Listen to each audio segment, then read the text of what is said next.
Πιστεύω εις έναν φραπέ, αφρόδη παγοκράτορα, ρουφικτώνε καλά μου σπαστής, εις στόμαχους πάντων ερημένων,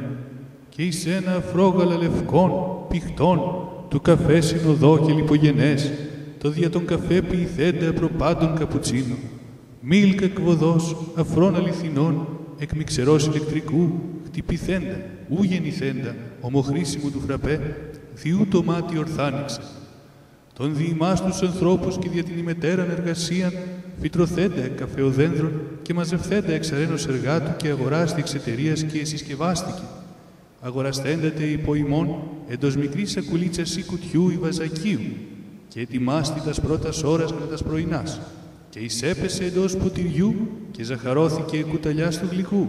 και πάλιν άφρισε με τα δόξης τσίτα κάνουν κοιμητούς ώστε χουζουρίου έλθει το τέλος.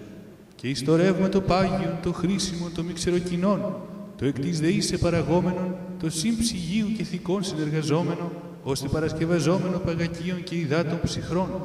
εις μίαν καφετερίαν ομαδικήν και φιλικήν φραπεδοποσίαν, ομολογώ εν τσίπημα εις μπισκότου εκ του μπολ, προσδοκώ τα σάκι καθαρών, και να είναι η ζάχαρη λιωμένη.